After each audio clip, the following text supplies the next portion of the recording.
Hello, dear students. We will continue our topic pests of rice.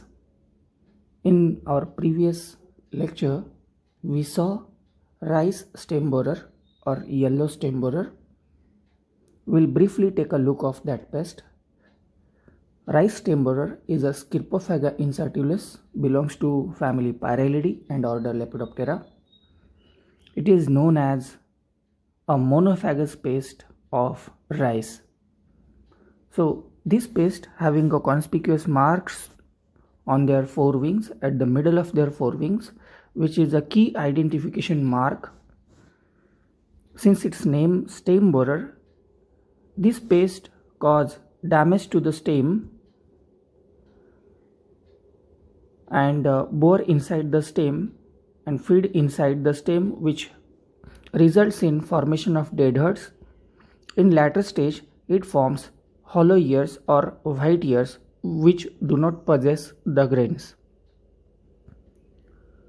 Another important thing about rice stem borer is it lay their eggs at the tip of leaf on the from the nursery also and to the main field also. So it is recommended to clip up the leaf tip before transplanting, which is similar practice which we are following in onion, but its purpose serves differently in rice. This was about life cycle. Egg laying at the tip of leaf.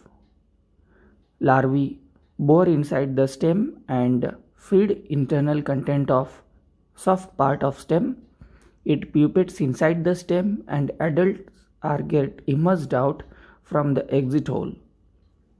So in this picture we can see the dead herds, whereas in this picture we can see the hollow ears. In more details, you can see here the larvae present inside the stem which form the dead herds, whereas the result of feeding inside the stem, the plant forms hollow ears. These were the practices which are used to control yellow stem borer: growing of resistant varieties, clipping of leaf tips, avoiding close planting, collection and destruction of white ears or dead herds, setup of light traps and pheromone traps, release of Trichogramma japonicum, application of Bacillus thuringiensis and NSK in combination, recommended to harvest the crop close to the ground, and in chemical control, application of some chemicals like benfuracarb, chlorantraniliprole and fipronil.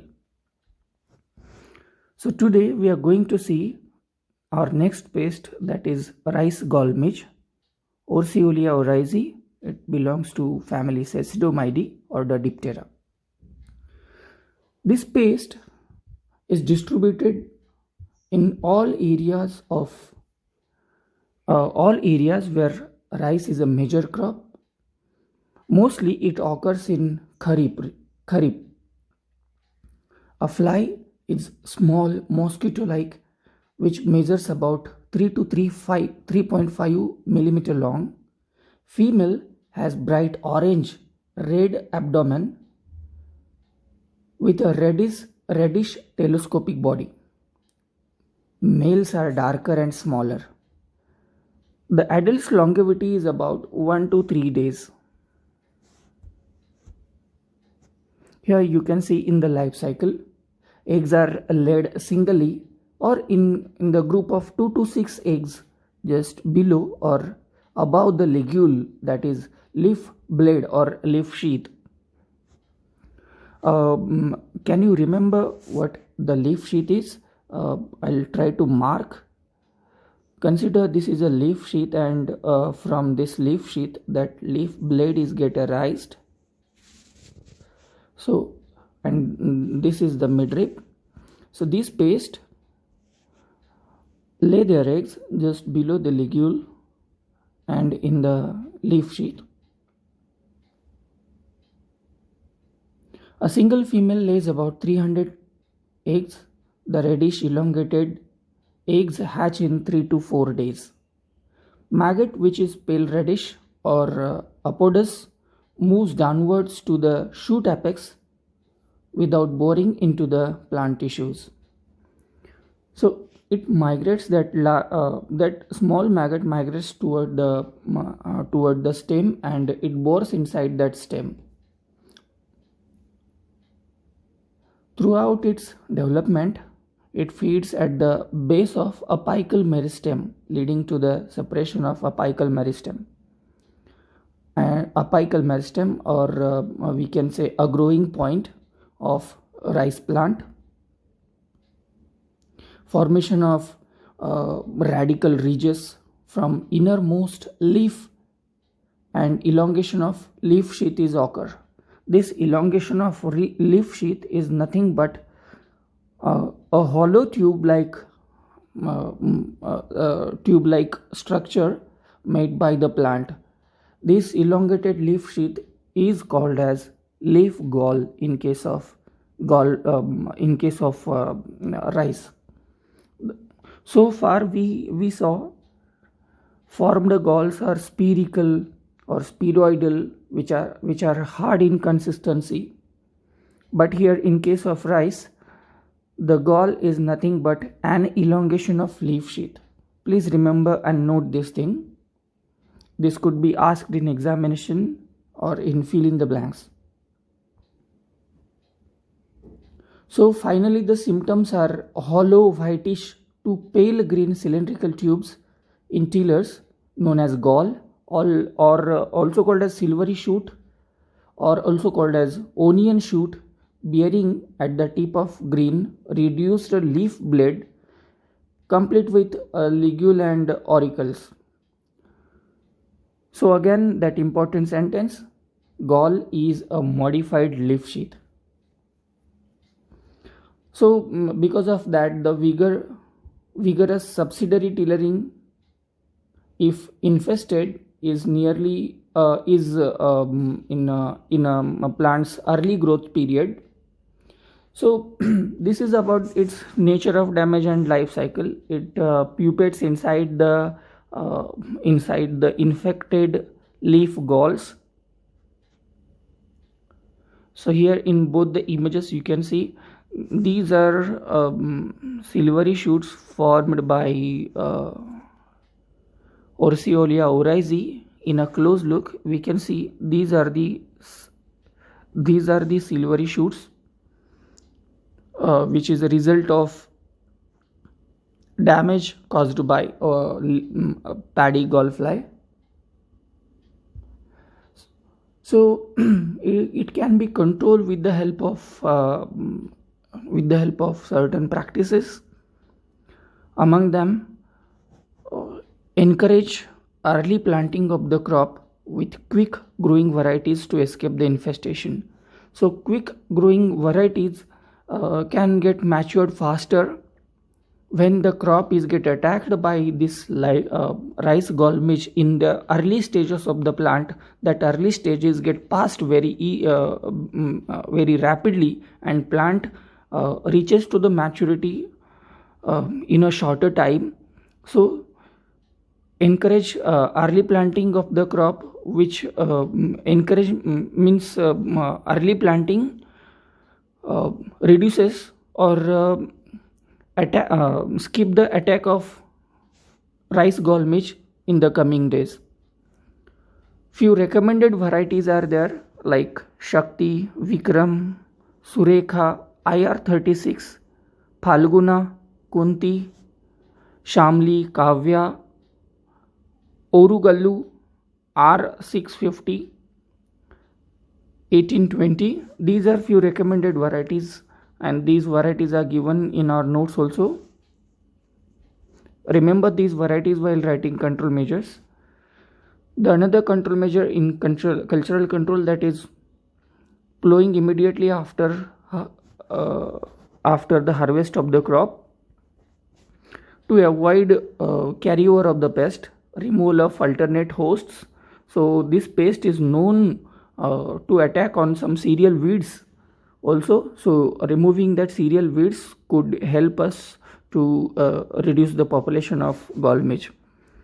It is recommended to set up the light trap 1 per hectare as a monitoring device. Infrared lights are more attractive to the gall midge. Then release of larval parasitoid Platycastor oryzae. This is naturally occurring parasitoid which can control gall fly. It is recommended to release 1 per 10 meter square in the main field at 10 days of transplanting. Then recommended as conservation of predators like spiders. Then some recommended to release some carabid beetles. But if it is possible to conserve them or to attract them in rice ecosystem by growing some another crops which are which can attract these predators like spiders or carabid beetles, then it will be helpful. It will be more helpful because these predators are not available in the market as a source. So we can just recommend them to use, but the important thing is to attract them by conserving the attractive crops along with the rice. In chemical control, ethofenprox and fipronil, also lambda-cyhalothrin and thiamethoxam can sufficiently control this pest within time. So students, this is about rice gall midge. The important things about these pests are this pest is a dipteran pest and which belongs to Cecidomyidae. A small mosquito-like key identification marks are their alternate white and black colored leg. Males are smaller than female and males are darker, whereas the females are larger and orange in color. The life cycle, it lay their eggs in the leaf sheath and it pupates inside the leaf sheath, damage the plant part. It forms, the maggot wriggles down to the stem, apical meristem, and feeds on the growing point and causes the silvery shoot, means elongation of leaf sheath. So which do not take part in photosynthesis and which do not produces the food. So the plant becomes stunted and the vigor is get reduced. So this paste, later after this paste pupates inside the damaged silvery shoots and adults get emerged out where the adult's longevity is about 1 to 3 days. These are the pictures showing the nature of damage, and these were the control measures as we discussed.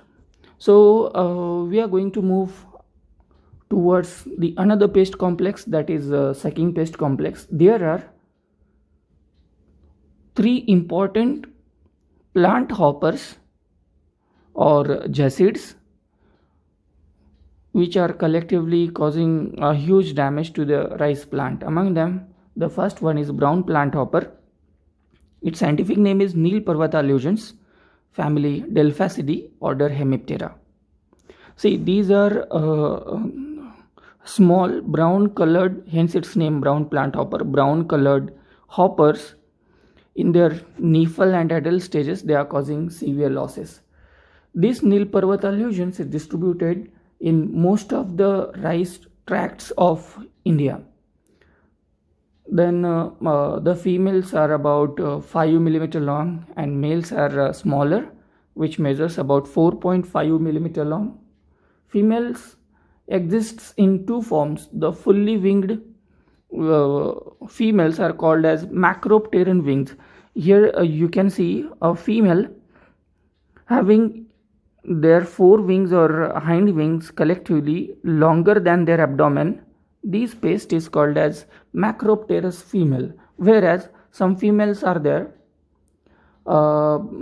which are having shorter wings, and that are called as Brachypterus females. So when the wings are shorter, called Brachypterus; when the wings are longer than abdomen, called as Macropterus.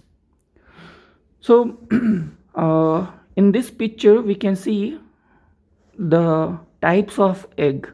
This is a egg cluster which are elongated and get fused with each other. Such 2 to 6 fused eggs are get thrusted inside the leaves, inside the leaf tissues, and which takes about 4 to 8 days to get hatched. After getting hatched, the nymph, which are smaller in size, start to feed on some tender parts along the sides of main stem. They mostly used to present on the main stem, and they feed from the foliage. Later, after passing the 14 to 28 days of nymphal period, it moves to the adult stage after the final molting. So eggs are thrusted in parenchymatous tissues or epithelial tissues of plant along with midrib of main leaf. In the bunches of 2 to 12 eggs, a single female can average egg laying of a single female is about 232 eggs. Each egg is white, elongated, and curved and clubbed in shape. It hatches within 4 to 8 days. So the brownish color nymph in their nymphal and adult stage, they possess brown color. So brownish color nymph passes through 5 instars. So after passing 5 instars, it reaches to the adult stage. Both of their nymph and adult severely suck the cell sap. While sucking the cell sap as a part of their feeding mechanism, it secretes some toxic saliva into the plant, which results in the formation of hopper burn symptom. So each leaf, after getting damaged, become discolored and shows yellowish red appearance from the tip, which looks like a burning symptom. So later, after that turns into the brown or white in color. This paste is known for causing damage in patches. So such smaller patches are formed by this paste. The patches are get coalesced, and it feeds on it. It covered the entire field. So the symptoms caused by these pastes are premature yellowing of leaves and drying of plant in isolated circular patches, drying of plants spread in a circular fashion. Due to secretion of some sugary substances, it causes sooty mold.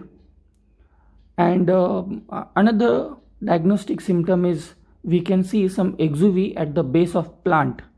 So after means exuvies are the shaded or casted skins of nymphal and adult stages.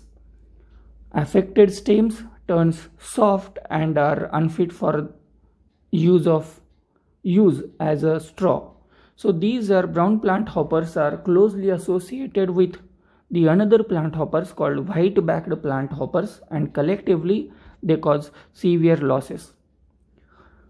The next equally important another hopper, that is rice green leaf hopper. Its scientific name is Nymphotetrix nigropictus. Its family is Cicadillidae, order Hemiptera. There is another species of this leaf hopper than Nigropictus is Nymphotetrix virensis, family Cicadillidae, order Hemiptera. These are small in size, active than brown plant hoppers. These are wedge shaped, slender towards their abdomen. They are green in color and having black color bands on their forewings. Nymphothetis nigropictus is about 5 millimeter long and possess two black color spots in the male which extend to the black distal portion of the forewings.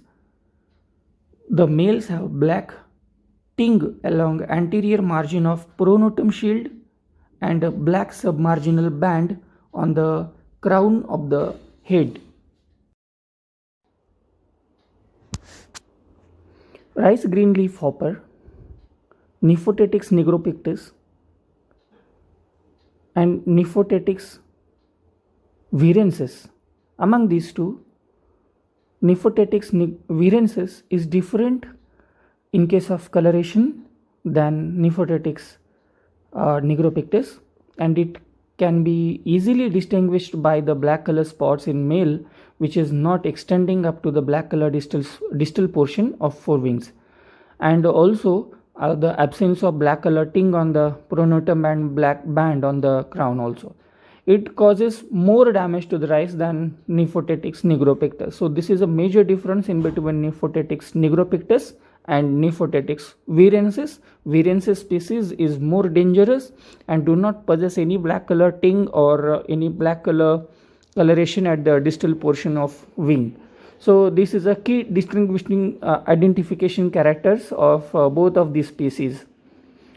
Similar to the brown plant hopper, this pest, green leaf hopper, lay yellowish eggs which are laid inside the rows under epidermis of rows under the epidermis of leaf sheath at the rate 53 eggs per female. Similar to the brown plant hopper, it also thrusts its eggs inside the epithelial cells or tissues in the leaf sheath. The incubation period or egg duration is about 6 to 7 days. Nymph passes through 5 instars, again a common thing like a brown plant hopper.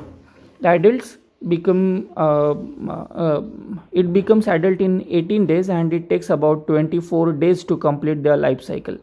Both nymph and adults suck the cell sap from leaves, and it causes following symptoms: yellowing, stunting and withering of the plant, leaves turning brown and with small scratches like marks of leaf in severe infestation, uniform yellowing from mid half of the leaf.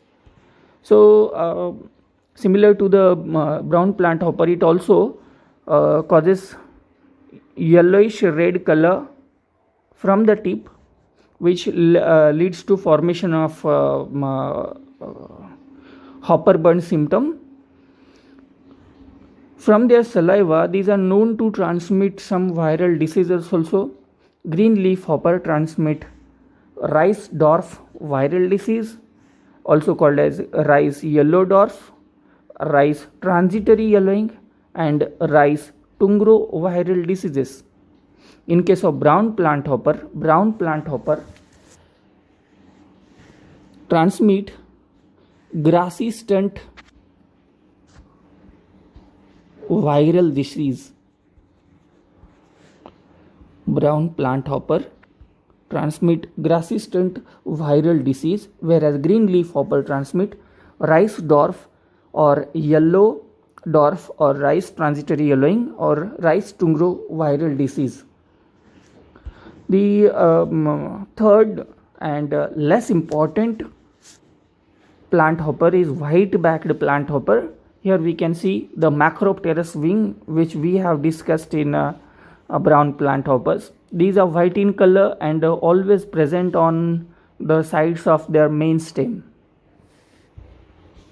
So here we can see they always prefer to be inclined. The differences in between wings, these are Brachypterus wings, which are shorter than their abdomen, and these are Macropterus wings, which are longer than their abdomen. And this is a nymph of white backed plant hopper. Since it's a name, the back of the nymph is white in color. These are few important control measures which we can follow to minimize all these three hoppers. We can reduce the population by growing the resistant varieties like Chaitanya, Godavari, Ratna, Jaya, Indra and Pratibha. We can avoid the monoculturing of susceptible varieties. Seedling deep root treatment is a key practice which can easily reduce the upcoming population of all these hoppers. In this treatment, the seedlings before to transplant to the main field are kept in a solution 0.02% solution of chlorpyrifos for at least half an hour, and then after the half an hour that seedlings can be used for transplanting. Then formation of alleys where the water stagnation conditions are arrived in that condition to drain out that water makes the alleys or pathways. Also, these alleys and pathways are useful for enhance the aeration in the plant, to enhance the light and also facilitate the monitoring and other farm operations. It is also recommended to in case of cultural control, it is also recommended to drain and dry the field in certain interval time. Means alternate wetting and drying also alters the microclimate, which is preferable for brown plant hoppers, green leaf hoppers. Due to this alternate wetting and drying, the pest population will not allow to be stable in the field.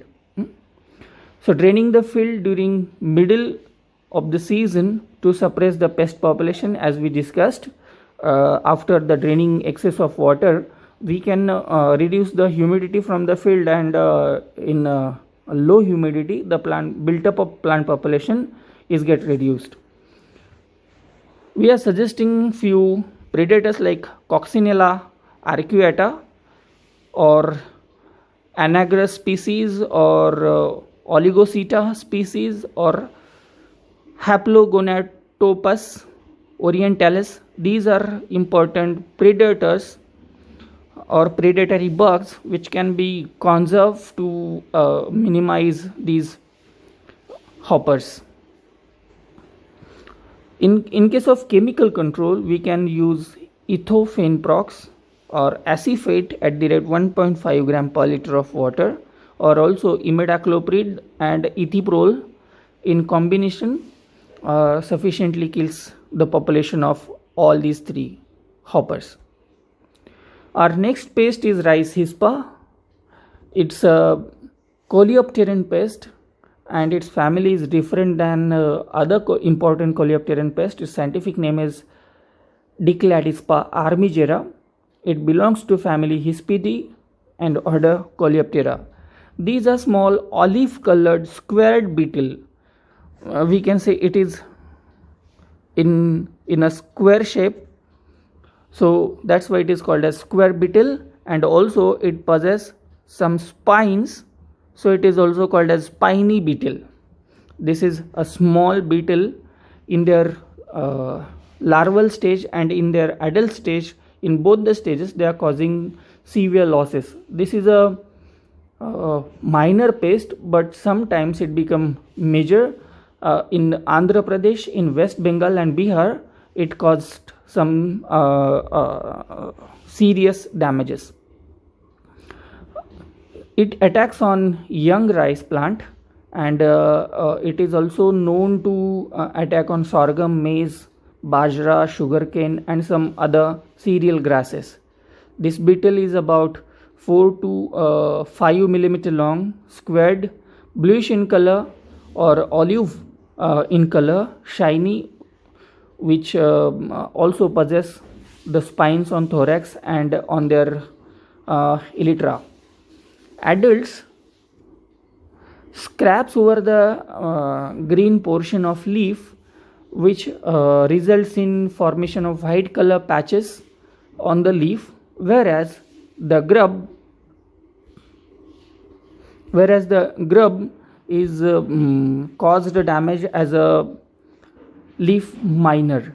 So in both of their stages it cause losses, but in the normal conditions the population of these beetles and grubs are very less, and in only in few places the pest is serious. This pest is also lay their eggs at the tip of leaf. After getting hatched from the eggs, the grub bores into the leaf and migrates inside the leaf, which forms the leaf mines, and it get pupated inside the leaf mines. Then the beetle it get emerged out from the leaf mines and cause leaf scraping, results in formation of white color patches. So this pest can be controlled with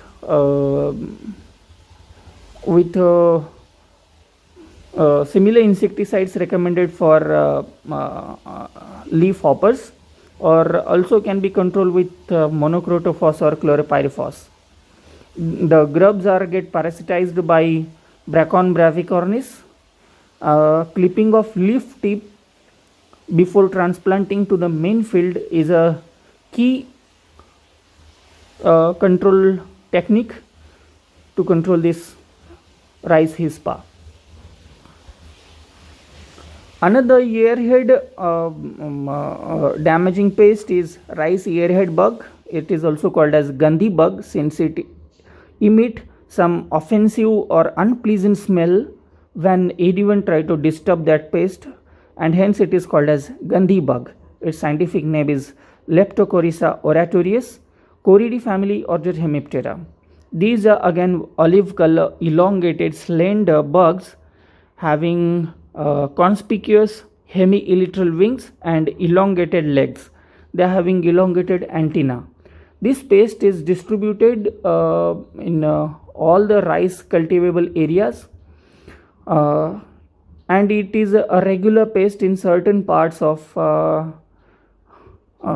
Telangana and in Rayalaseema regions of Andhra Pradesh. These bugs are known for emitting characteristic unpleasant odor and indicative of their presence in the field, hence the name Gandhi bug. This pest appears on the rice just before flowering stage and continues until panicle ripening stage. When the crop or when the grains are in their milky stage, these bugs puncture the grain and feeds on the milk of the grain, which results in formation of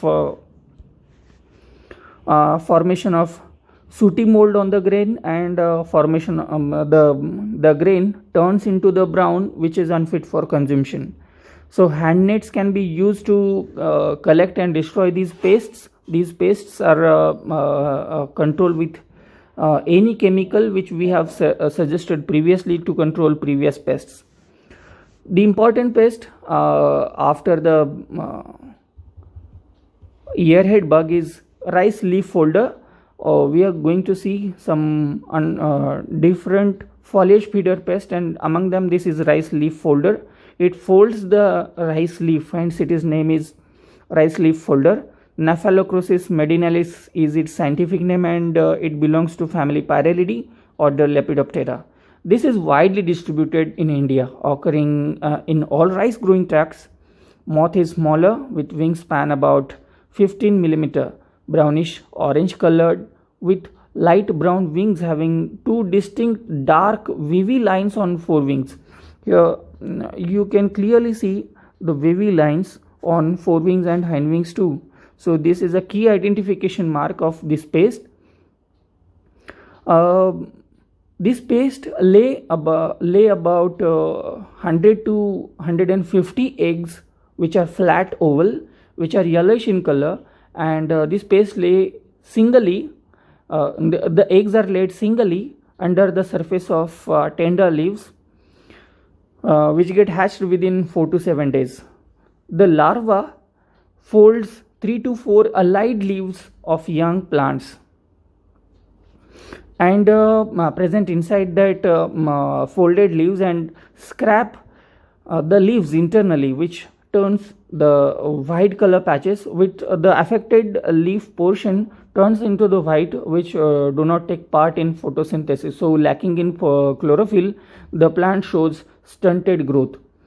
Whitish membranous folded leaves with typical white streaks is a key symptom. We can see the fecal pellets when we open that leaf. We can see, because of such feeding, we can see the reduced vigor of the plant. So these are important symptoms caused by this pest, and the pest causes more loss at the boot leaf stage. Pale yellowish green larvae measuring about 16 to 20 milliliter long and become full grown in 15 to 27 days. Pupation takes place inside the folded leaves, and adults are get emerged out within 6 to 8 days. So the total life cycle is about 26 to 42 days in favorable conditions. The pest is abundant during rainy season with optical temperature and high humidity. So these are the favorable climatic conditions to this pest. And the pest can be managed with some key practices like clipping of infested and folded leaf tips, collection and destruction by burying them deep into the soil, removal of alternate host like cereal weeds like Panicum species and other cereal grasses, conservation of H. pneumonid parasitoid, and also Xanthopimpla is a parasitic on larvae of this pest. Another mechanical control, that is passing a rope or a rope dragging for 2 to 3 times over the plant, may collapse the folded leaves and larvae into the stagnant water. So and we can also treat the water where it is possible. The ETL of this pest is 1 larvae per hill or 2 damaged leaves per hill. We can control this pest with the help of chemicals like chlorpyrifos or acephate or Cartap hydrochloride at the rate 8 kg granules per acre. The similar important foliage feeder pest, these are few pictures of this pest. This is a pupation stage of Nephelocrosis, and this is a larvae inside the folded leaf along with their feces. Next pest is rice caseworm, Nephila punctalis. You may have heard about this pest, and we discussed in our 3rd semester about one control measure, that is passing a rope or rope dragging. Means the rope dragging is used to control rice leaf folder and rice caseworm. So this pest is similar to the rice leaf folder. This pest is known for formation of small pieces of leaf. Means the caterpillar of caseworm cuts the leaf into the small pieces, and it makes their cases, and it uses the case to flow toward the water, stagnant water, to reach another healthy plant. So due to reduction in the total leaf area, the photosynthetic activities are get reduced and plant becomes stunted.